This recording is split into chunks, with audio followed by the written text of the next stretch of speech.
I am going to try and stay subjective with this free agency roundup, but as a Celtics fan, I can't help but root for the Nets to lose all 82 games and for all their players to leave in free agency, at least for this next year, so the Celtics can have a high pick in the 2018 draft, which is apparently going to be loaded. How's it going, guys? It's Chris, and today I'm talking about the Brooklyn Nets in free agency. And to start, I have to say, while they didn't have a flashy offseason, they didn't land any marquee free agents, they didn't make a huge pick in the draft, probably because they didn't have any picks, but still, the Nets have had a low-key great offseason, and they have set themselves up for a future in which the Celtics don't own all their picks, and they can begin to win games again. The Nets in the 2016-17 season were awful. They were the worst team in the league with a 20-62 record, and have literally nowhere to go but up. Even if it's only to the second worst team in the league, it would still be an improvement. They have set themselves up during this offseason to have a good team in the future. To begin the offseason, they acquired a franchise player in D'Angelo Russell, who after his problems in Los Angeles with the other players was never going to be successful, especially since Los Angeles took Lonzo Ball in the draft.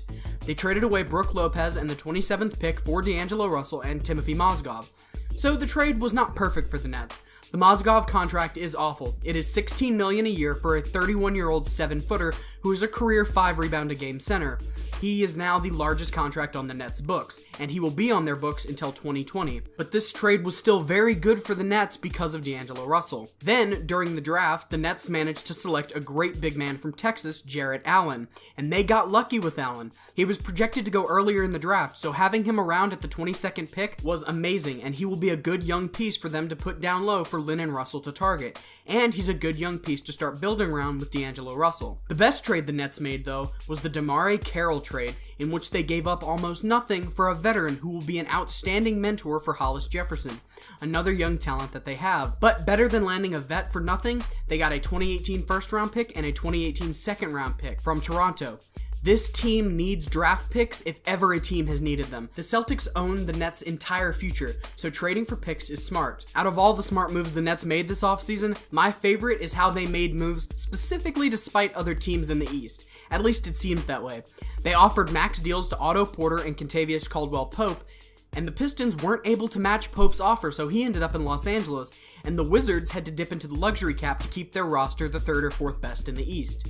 Even though the Nets didn't get Pope or Porter on their roster, they made the Pistons worse since they couldn't keep Pope, and the Wizards, who were already in a salary cap starved position, are now in the luxury cap. So even though they didn't make themselves better, they have made other teams in the East worse, even if it's only a little bit or just in terms of cap space. So all in all, even though this offseason wasn't flashy for the Nets, it was well managed and is helping to set them up for a future. They now have a franchise player in D'Angelo Russell. They also have some veteran talent as well as some draft picks, so overall, this was a good offseason. I'm doing a free agency roundup of all 30 teams, all 6 divisions, the East and the West. So after I finish all the teams in the Atlantic Division, I'm going to do a video about the Atlantic Division and try to predict the winner of the division and all the teams' records. So subscribe if you want that. Anyway, guys, what did you think of the Nets offseason? I'd love to know. Put your thoughts in the comments below, and please don't forget to like, comment, share, and subscribe. And follow me on Twitter at UncontestedHQ. See you guys.